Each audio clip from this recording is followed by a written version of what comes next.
All right, welcome back to another edition of the New Mexican Sports Podcast. I'm your sports editor, Will Weber.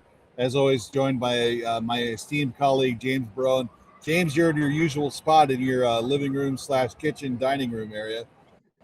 Today, I'm in the Mall of America in Minneapolis.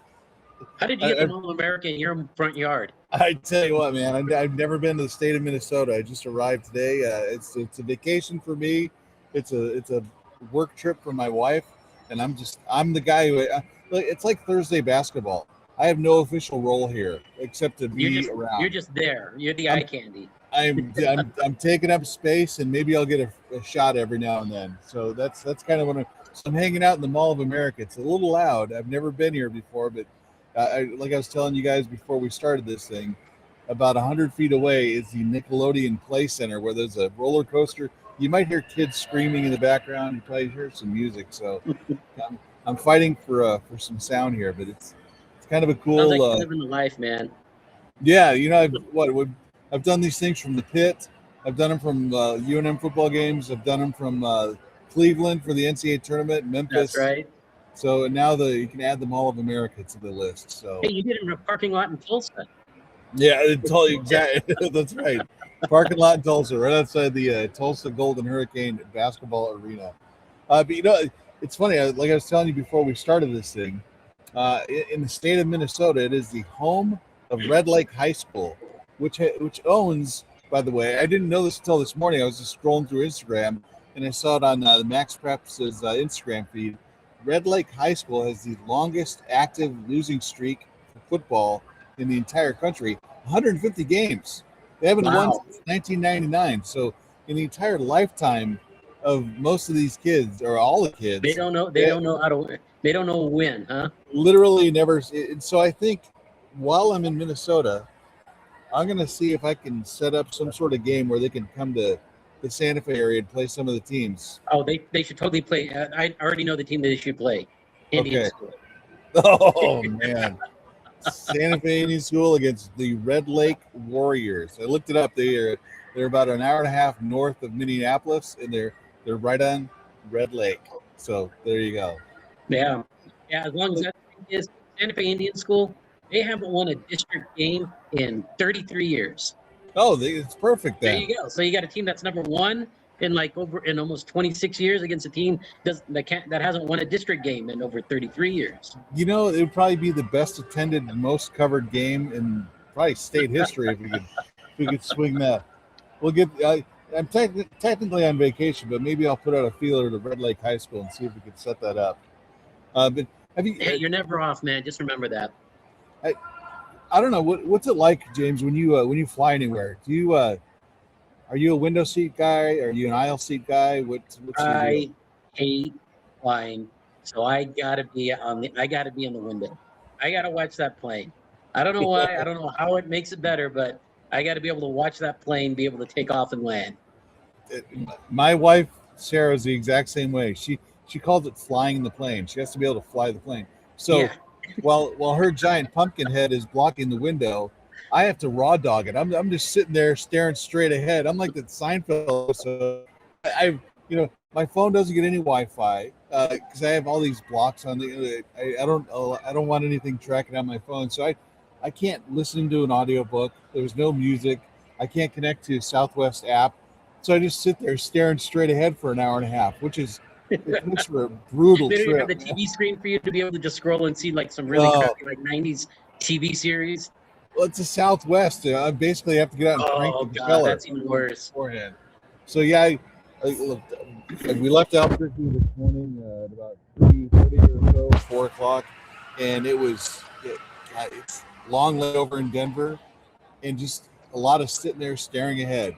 So yeah, that sounds like the best, man. That's the best time of your life right there. But the 6 hours you lose. Yeah, it gave me a lot of time to think about the World Cup, though. Did you? Now, I'm assuming you watched the finals for the World Cup. Oh no. Yes. Your takeaway on Argentina not winning the World Cup this year. Thank God. That's it. That's all I got. Yeah. I've never seen a country or a team turn into such villains like Argentina did as this World Cup just kind of materialized. just from the poor behavior of their fans to the even worse behavior of the players. I mean, geez, so you finished second best. You won it 4 years ago. I mean, they've won it, what, 3 of the last 5 times that they've had it. I mean, you're not going to win it every single time. So you should think that they'd be a little bit more classy about it. But no, they're throwing Spanish players on the ground. They're not even watching Spain, receive the trophy, and they're all doing some sort of protest or something. I don't know what the heck it is, but man, you just talk about a country that just, their esteem. I think Trump's polling numbers are better than what Argentina's are right now.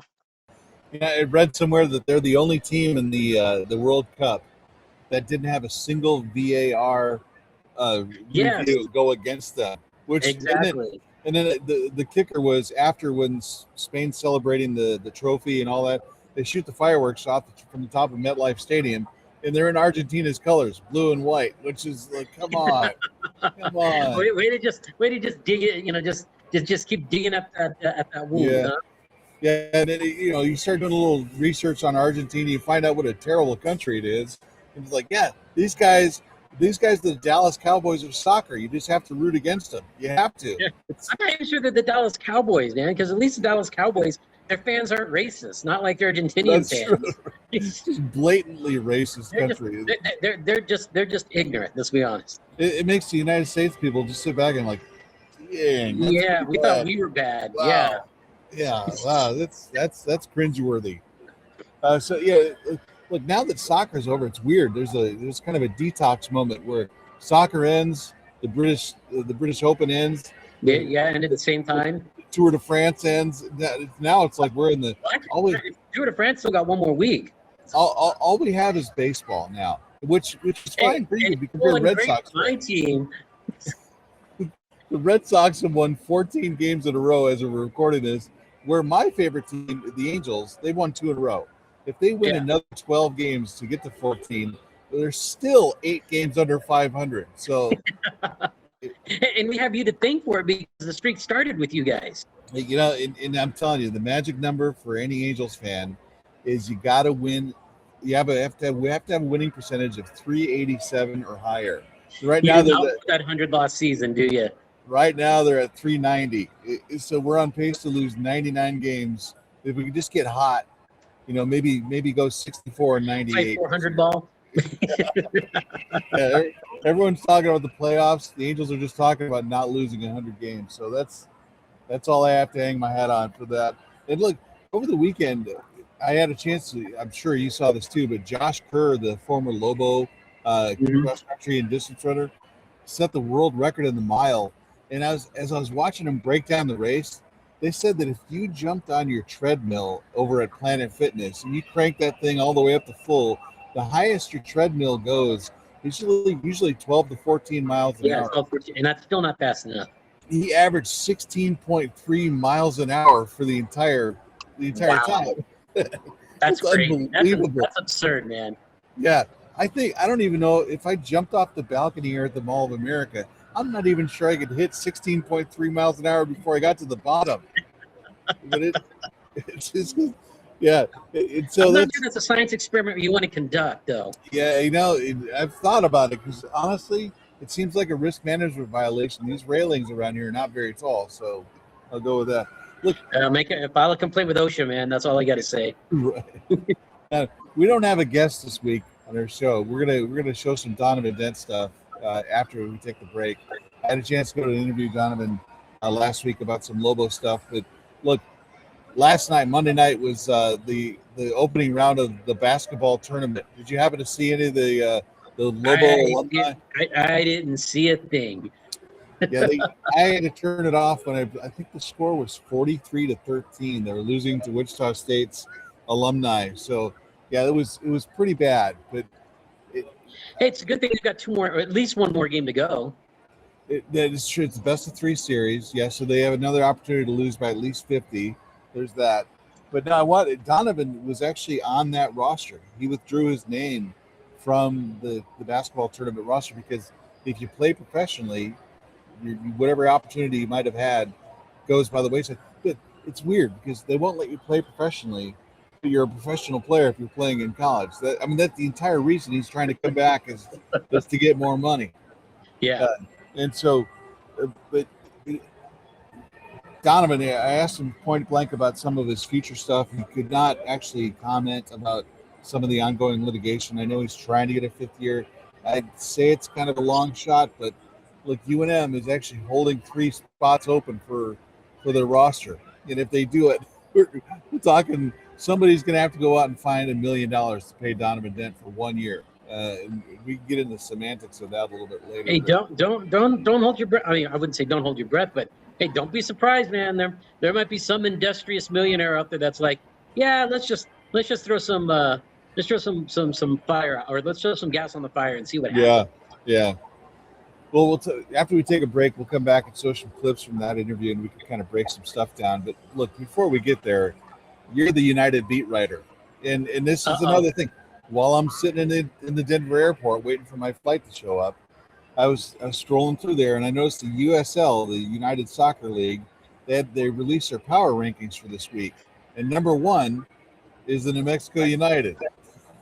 Who would have thought that after the way they started the year, man? 2 months ago, they hardly look like the team that they are now, and then for them to go to go up into oh shoot, why am I blanking on it? Lexington on Saturday, and you post 4 goals. That's the most they scored all year long. It's insane just to see how well they're starting to play right now and how they're gelling. They get another. They're on the road again on Friday. They go to Alabama. They play Birmingham Republic. They're sitting there right now. They're this close to getting into second place in the Western Conference. I mean, they really are the hottest team in the league right now. It's pretty remarkable to see. And the best thing about it is that they're doing it really behind a really solid defense. I mean, they've given up 3 goals over the last 5-6 matches. They're just not letting teams score. And even the goal that they gave up against Rochester. I mean, they were already up, 4-0 at that point. And it was a fluky goal.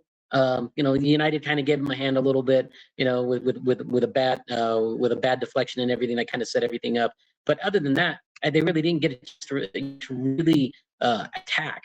And that's been the strength of the United, is that they really do mute their opponent's attack. And it's pretty impressive to see what they've been able to do. And I mean, if they can just get 3 goals on the scoreboard, I mean 2 even. They're probably going to win 90% of their games the way they're playing right now. Yeah, it makes you wonder if they're actually for real, because they got close last year. They made a little bit of a run, but it just seemed like they've had a lot of turnover with the coaching staff, with the players, but it just seems like this team, maybe it's the way the organization is run, maybe it's the personnel they have in place, but they seem to get the players that they need to make it work. So what do you think? I mean, are they for real? Are they truly a contender in the USL? Oh, I absolutely think they're for real. I think the biggest problem that they had early on were injuries. They had about 5 or 6 guys, and they went through a really bad run, through the first 6-7 weeks of the season, and it really affected their ability to get any real chemistry together because you didn't really have a consistent lineup. And even now, I mean, over the last couple of weeks, they haven't had that same consistency in terms of the lineup, except maybe part of their back line. But it just seems like they found things that are working. I mean, Zico Bailey's been playing, really well lately. They haven't missed now Reed Newell because he's been dealing with it with an injury, or now Reed Stevens. They're getting really good play out of Christian Nava. I mean, a guy that's a local kid coming back from a knee injury, and he scored his first goal in 2.5 years. They're getting great play from a lot of different places, and they're getting some young guys. Joseph Melto, a guy that they picked up off of Toronto's roster in the offseason and everything. He's come around over the last 2 weeks, and he's really given them a big push. He's gotten into the starting lineup. He scored a goal against Lexington. He's playing really well right now, and he's given him some depth, especially up front, which is one place where they probably need it. Now, before we get to some of the Donovan Dent stuff, I do want to hit on one basketball note, which you were privy to. The Ben Gomez going away party, the soiree. I know you got a chance to peek behind the curtains and see how that went, but Like, what's your gut feeling on the Capital job, and what was that like, the going away party for him?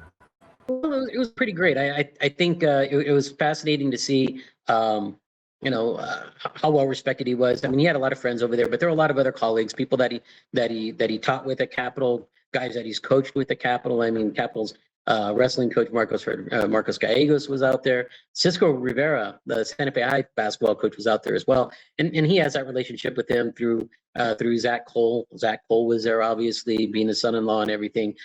It was a great experience, and I'll say this, Ben cooked some pretty good meat, man. He had some nice brisket and some pork. It really hit the spot and everything. I wish I could have taken some more home, but we've got plenty enough food, more than enough food that we've had, because we've had a lot of family visiting here, so can't quite put any more in our freezer than what we already had. So that's kind of been a bit of a thing, but ultimately I think. The next coach of the Capital Jaguars was probably sitting right there. I was sitting right next to him for a while there, and I think it's going to be his son, Ben Gomez Jr. I just think that he's been his right-hand man for the last 2 or 3 years. I think he wants the job, and I think he has the ability to kind of continue what they've been doing. And really, in the summer, it's been him and Brian Mirabal, the assistant coach, former player there too.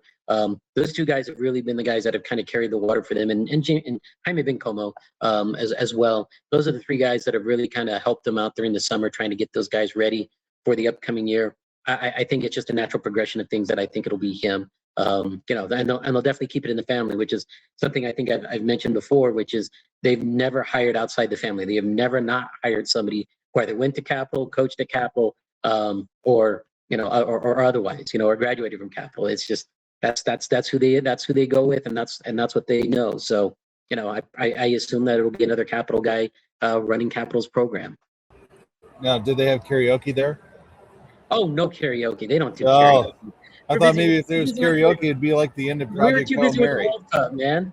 I thought if they have karaoke, it'd be like Project Hail Mary, where you just stun the crowd. You walk over, grab the microphone, and start singing a Harry Styles song or something. You didn't do that? Oh, God. Hardly, man. Hardly. You won't get me doing that. I leave that to you, man. I defer to you on that. Yeah. I don't even sing in my shower when I know I'm alone. I don't even do that. Unless it's a Beastie Boys song. License to Ill. Look. Oh, who can't sing a good Beastie Boys song, man? License to Ill was the greatest album ever. I don't care what anyone says. Fight me. We'll do that.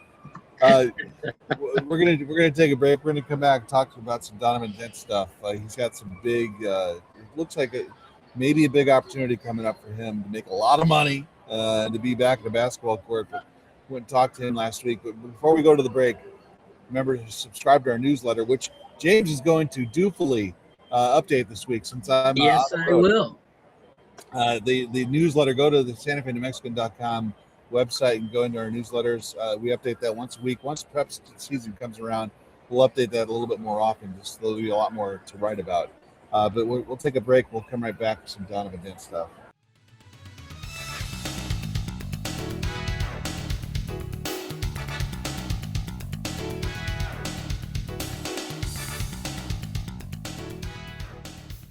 All right, we're back. Look, James, before we get to the Donovan Dent stuff, I'm glad you brought this up during the break. During the TBT for first round last night, the UNM alumni, they're playing the Aftershocks from Wichita State. And at Wichita State's one of their best, their starting low post guy was Morris Udeze, who played for UNM a couple years ago. And of course, he's played for Wichita State. But it kind of brings up a weird point is I have two schnauzers, one of which I named Mo after Morris Udeze. So it was, and so the first points of the game, Mo throws down this monster dunk, and of course, then they go on to just crush UNM's alumni team. So there, anyway, it's kind of did weird. That for you, man. It was all for you. Right. I know that guy. I named my dog after him. So Donovan Dent threw a camp. He hosted a camp He had one at Santa Fe Prep back on July 10th. He did one at Mesa Vista, which is both very well attended. And he had another one about a week ago in the Albuquerque at Legacy Academy's gym, which is not very well attended. There's only 23 kids there by my count. But I had a chance to go talk to him because that was in the immediate wake of one of his former teammates, Philip Borovichinin, uh, opening a lawsuit with a couple of dozen other players against the NCAA's new 5-for-5 rule, which he got cleared for. Now, Borovichman's back at Xavier for the 14th year of his college life, but Dent does not have any eligibility left. He used all of it, and he's done after last season. So he's back in Albuquerque, and I had a chance to talk to him about some life stuff. And like James, you and I have known, we know how to conduct these interviews. The best way to conduct an interview where someone prefaces everything by saying, I don't want to talk about it, you have to say stuff to them that loosens them up. You have to, their favorite subject is themselves. And so I was like, all right, Donovan, the best way to get him to talk is to talk about his recent engagement to his girlfriend. His girlfriend is a former UNM dancer. She's in the UNM medical school.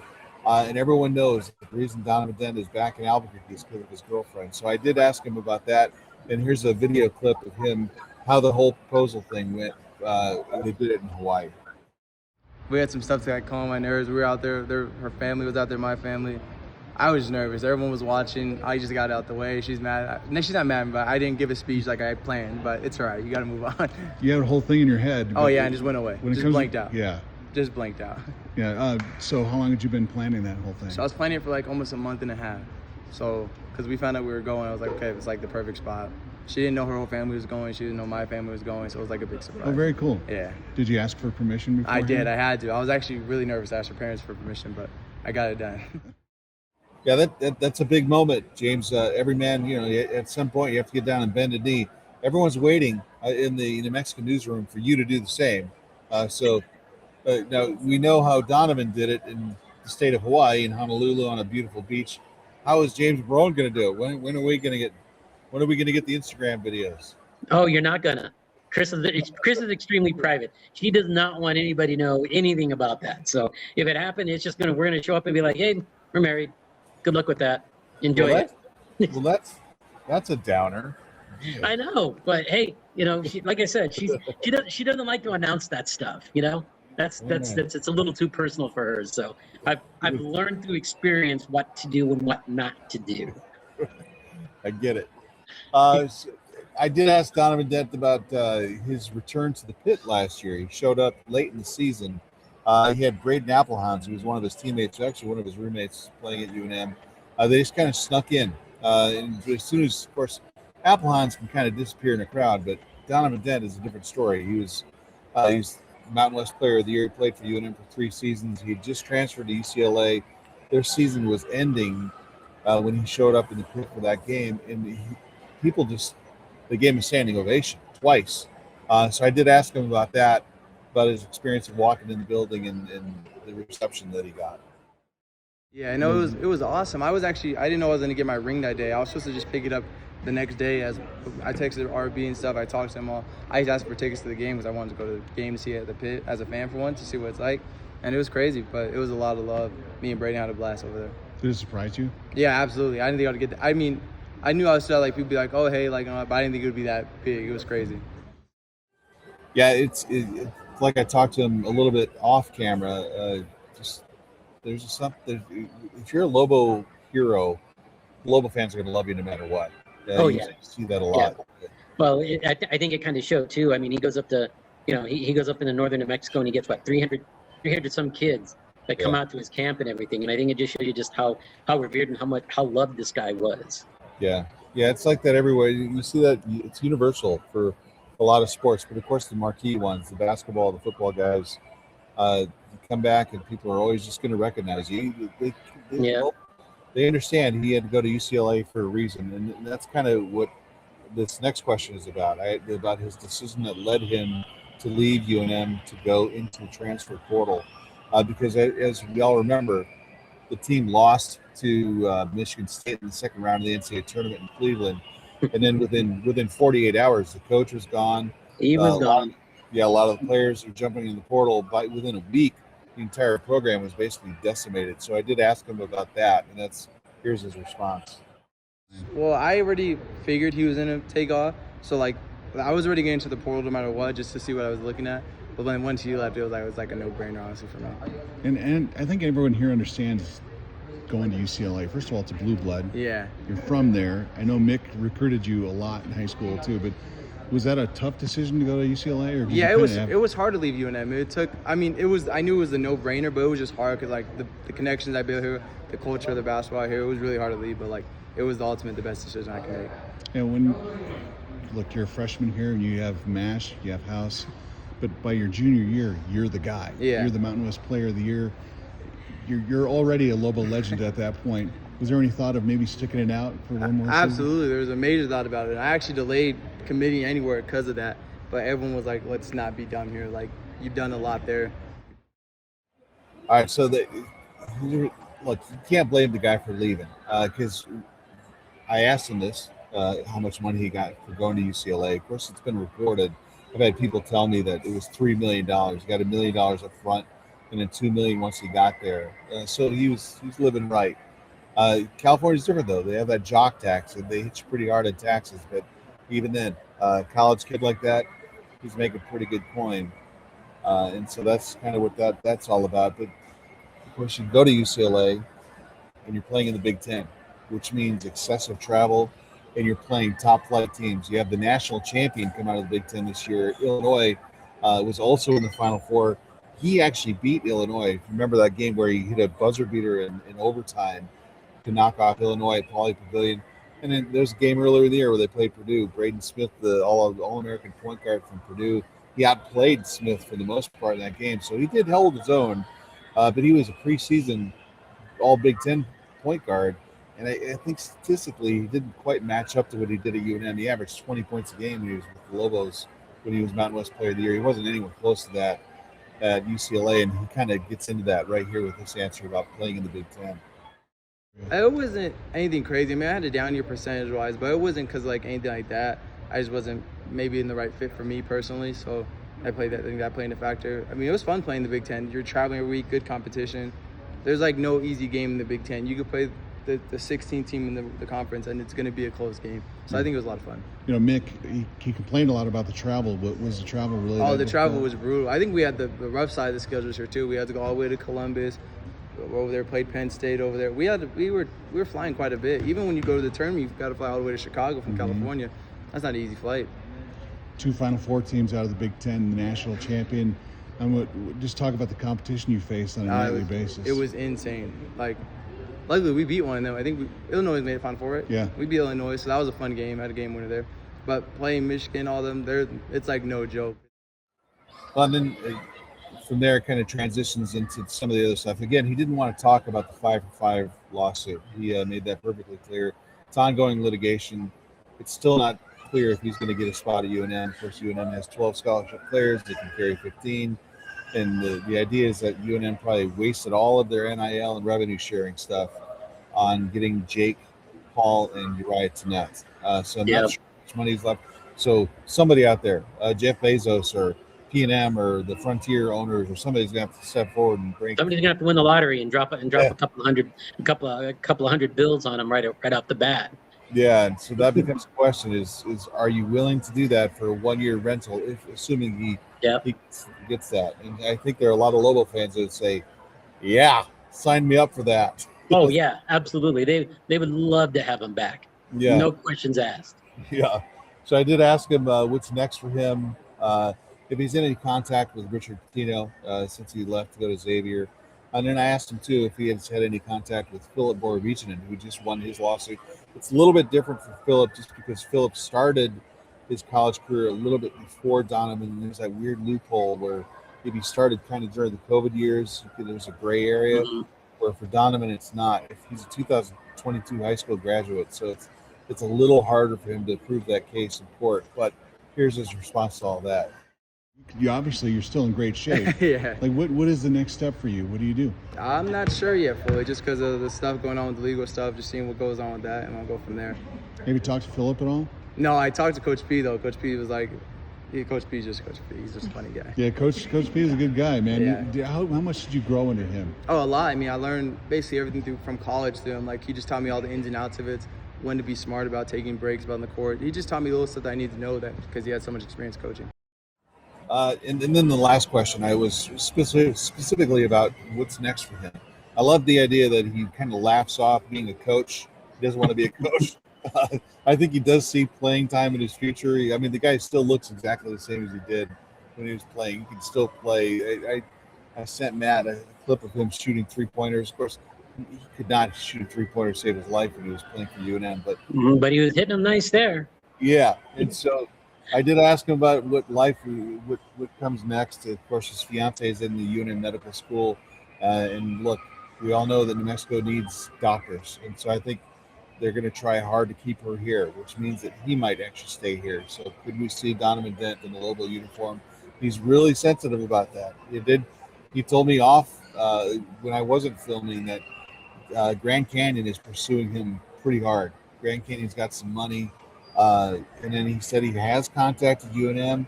He kind of, if you read between the lines, it makes it sound like UNM does have a spot for him. They just don't have the money. He didn't actually say that, but if you read between the lines, of course, I'm trying to open the tea leaves. But anyway, here's his response to what's immediately ahead for him. See maybe a future in Albuquerque? Absolutely. I mean, it just really depends on where she gets placed for her residency stuff, and we go from there. But I mean, we love it out here. We have no complaints. That's why neither of us have tried to leave. So we're going to see you on the sideline coaching somewhere? I don't know. I don't think so. I don't think that's in my bag quite yet. You don't want to coach? Not yet. I don't think I'm at that point yet. Well, you still got some playing time in you, I think? I might. I really might. I don't know. We'll see. All right, so as of course I'm in the Mall of America, I just looked over at my wife. She just walked by here a little while ago. She's carrying a Sephora bag, which means I think Sephora is expensive, right? I think it's expensive. It sounds expensive. Yeah, just the word, it rolls off the tongue, expensively. Yeah, I guess we'll be eating at Little Caesars tonight instead of going out someplace nice because all my money just went. Yeah, who needs to eat, man? You're in the Mall of America. Maybe I can get somebody who's going to donate the Donovan Dent Fund to return to UNM to give me some money. We could do that. But what's your gut feeling here, James? Do you think somewhere in the state of New Mexico some large benefactor comes up and says, I got you? You can only hope, man, because that's about all we got right now. I mean, it makes sense. I mean, I don't think UNM anticipated that Dent would be available. It seemed like that was kind of an open and shut case that he was done. Obviously, with the 5-5 rule and this lawsuit, things changed there. And I think if they'd known that this was coming, maybe they hold off a little bit. Maybe they let Jake Cole go. Maybe he goes that far and says, "Hey, Jake, go chase the money," and then you bring back Donovan, because I think I honestly get the sense that if Donovan had his druthers after getting a taste of what it was like being at a Power 4 conference and a Power 4 school, I think he realizes that the grass is a little bit greener here at UNM. He was, and we've seen it over the last month and a half. I mean, people love him here. He's revered. And in UCLA, there's a sense of anonymity to a certain degree that people aren't going to recognize you, when you walk across the street for the most part. Here, it's like, that sense of fame. I think it's a little addictive, and I'm sure he wouldn't mind coming back here if you paid him the right amount of money. And who knows, there's still an opportunity if somebody wins the Powerball and you drop $2 million down on Donovan to come back. Who says he doesn't come back then? Yeah, I could not agree more. I love that sentiment because I think he could be the perfect thing for Coach Eric Olin in the sense that he can talk to Jake Hall and say, look, Jake, I know you came this close to going to UConn last year, because of course the story with UConn is that they were coming after Jake Hall and he was ready to pull the trigger on it. But the guy who hit that game-winning shot against Duke, that wild three-pointer in the NCAA tournament, that guy was going to leave. And then that shot got him to stay. So he decided to stay, which that spot was going to go to Jake Hall, supposedly, from all my sources are telling me. So yeah. Jake Hall staying here, but the thing is, Donovan Dent could say, look, man, you're right. You can go play in the big time. You can play for one of these huge schools. You can feel like you're under the spotlight and the glare and you're playing better competition. But the grass isn't always greener. You might be on a bigger stage, but you are playing in a place where they absolutely revere you. Look, Dent goes to UCLA, and there's All-Americans and Hall of Famers that have walked the hallways of Quality Pavilion for decades. He's just another guy there. But at UNM, they could build a statue for him. He's one of the. That's the thing, is you could probably walk in that building and never have to pay for anything at UNM, and that's kind of the template I think you can sell for a lot of these guys that want, like the Bullions, who want to go to Maryland and feel like he's going to be a huge contributor there. He might be. But the thing is, at UNM and playing in the Mountain West in a mid-major conference like that, you can actually knock people around, make a lot of money, and people love you to death. But that's we say all that and not knowing if Donovan gets that extra year of eligibility. But if he does, it creates a lot of question marks for the men's basketball team, because you kind of revert back to that first year when Dent was here. You have a really short lineup with it was Dent, Mashburn, and House. You had 3 guards that were 6'2" or shorter. And if Dent comes back, you have Dent, Uriah Tennette, and Jake Hall. 6'4", 6'2", 5'11". 5'11", yeah. And then Dax Hall. What do you do with Dax Hall? Because Dax Hall is the number 2 point guard. Does Dax even see the floor if Dent comes in? The thing is, if Dent gets here, I think it's safe to assume that Jake Hall will score 30 points a game, because he doesn't need to create anymore. He's got one of the best playmakers. No, he can play off of whatever Dent's able to create, and Dent's a good point guard from that standpoint. He'll find the open guy, and he'll go get his shot. But I think he also knows that when he's surrounded by good talent, you got to get him the ball. You got to let Jake cook. That'd be a ferocious 1-2 punch to have Dent with his ability to drive and create and attack the paint, and then kick out to a wide open 3-point shooter who's one of the best 3-point shooters in the country. That would be a sight to see, and that's why I think that would be a scary team. I mean, let's be honest. That's the kind of team, that even some solid, power 4 teams would be like, that's a team I don't want to see. Yeah, they're going to cause problems. Maybe it's time for the NIL people at UNM to get a GoFundMe to see if they can do that. GoFundMe to get Donovan Dent. First, pay his legal fees, and then second, to get him that whatever he wants. But boy, that's going to be a hell of a get. yeah. And while you're at it, maybe try to find like a 6'11" big man, because they could use that too. But anyway, that's another subject, another podcast. Yeah, let's not be too particular, right? Yeah. Well, that'll put a wrap on this extended episode from the Mall of America. Maybe on the way back, I'll stop and I don't know, somewhere in the Midwest. I'll do the next podcast from St. Louis underneath the arch or something. I could do that. Hey, there you go, man. That'd be great. We get to enjoy your round trip there. My travels around the country. I could do that. But thanks for tuning in again. Just go to their New Mexican website and subscribe to our podcast. And then look for James. James is rowing the boat by himself this weekend. But yes, I am. You have a big feature this weekend on the St. Mike's starting quarterback. So yeah, and I'm sure plenty of United stuff. And then the rest of the time, I'm off the grid for the next few days. There you go, man. Like we don't know who you are, right? Yeah, that's right. All right, folks. Thanks for tuning in. We'll see you a week from now.